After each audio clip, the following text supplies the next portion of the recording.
me, cheap mutt. Next time I see you trying to steal food from my restaurant, I'll slice you up and serve you to the patrons.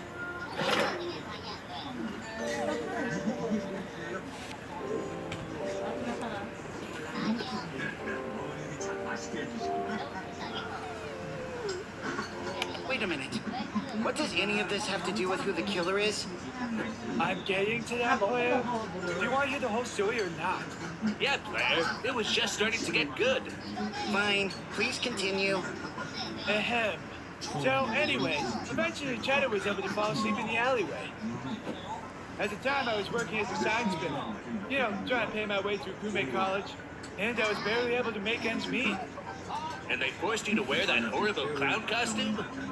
No, that was just for me. I freaking love clowns, and so does everybody else. Clowns are radical.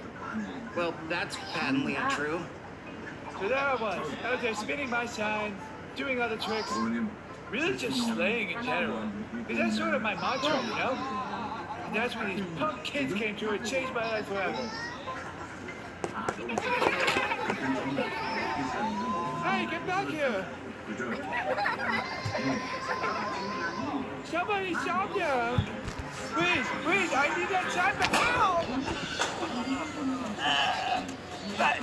But why? Ow! Ouchie! Ow! Why? Why me? What could you possibly gain from this experience? Ow!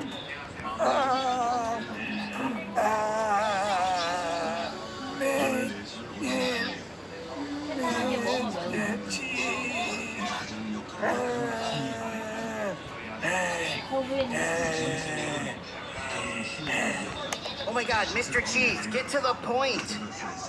But you can't just skip right ahead to the end, okay? Each eye is but a single thread in the rich tapestry that is my life story. Yeah, player. How do you expect the climax to have a gratifying conclusion if you don't set up the proper tension in the first and second acts? It's like he's never even heard of Freytag's pyramid before. Freytag's what? Ha! You've never heard of 19th century German playwright Gustav Freytag's paradigm of dramatic structure outlining the 7 key steps in successful storytelling? No? What an idiot! Oh gosh. Will you two shut up already? I may not know anything about German playwrights, but I do know that if we don't figure out who the imposter is, all three of us are going to die. Fine, I'll skip ahead then. I still don't understand it to this day, but after I passed out in the alleyway from all that blunt force trauma, Cheddar was somehow able to transport and check me into the local hospital. Crewmate Regional Medical Center. Why bother with the full name of the hospital? Is that important to the story somehow, or...? Shut up. Sorry. How you feeling, Mr. Cheese? Oh, I'm great, Tom. With Cheddar here by my side, I feel like $1 million. Cheddar, huh? Looks more like a soft Gruyere to me. Fine. Cheddar it is. So, Doc, when do you think I'll be able to get out of here? Let's see. Well, unfortunately, it looks like you're what we call in the biz a total goner. What? Yeah, your insides are seriously jacked up. I'm surprised you're even alive right now. You got all sorts of problems. No, so is it terminal? I wouldn't say that. Oh, thank God. So there's still a chance I could make it. No, you're a goner. I just would never say to someone that they're terminal. It's such a bummer. I like to be the cool, fun doctor that gives out good news and lollipops. I see. So how long do I have to live? Well, let's look at the chart again. Oh my God. You are not going to believe this, but I grabbed the wrong chart. You're totally fine. Wow, I really biffed that one. Brain fart alert. What a relief. Yeah, you're free to go. You're in great health. It's some guy named Mr. Mean Cook that only has a few hours left to live. Mamma mia! Wait, pause! The fire's gone out.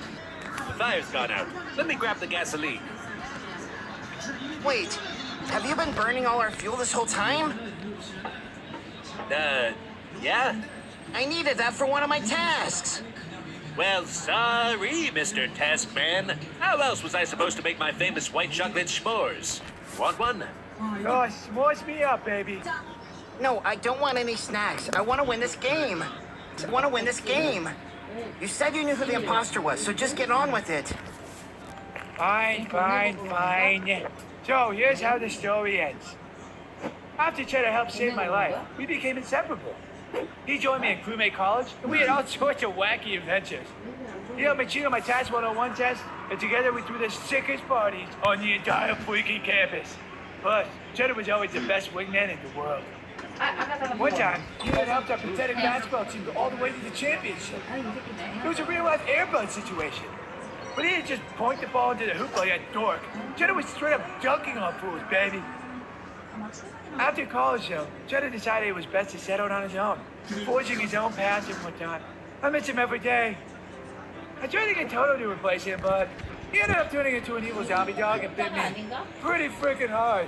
I don't know. It just wasn't the same between me and him after that. Eventually, I became a regular crewmate on our voyages to Meyer HQ, the Skeld, and of course, here on Poland. And we just sort of lost touch. I guess that's what happens when you get older. The friends you thought you could never live without just sort of fade away from memory. You have to call him Mr. Cheese. I know you miss him, and I'm sure Cheddar misses you too. I mean, maybe, but what would I even say? I know what you could say. What's that, player? You could say who the imposter is. Literally nothing you've talked about during this entire story has had anything to do with what's happening in the game. But it has, player. You see, I didn't tell you that little story to reveal the imposter. No. I did it to waste time for my sabotage cooldown. What? No. Yes, player. My grand scheme will finally be realized. Sabotage cooldown. What? No. Yeah, for my sabotage cooldown. What? No. Yes, player. My grand scheme will finally be realized.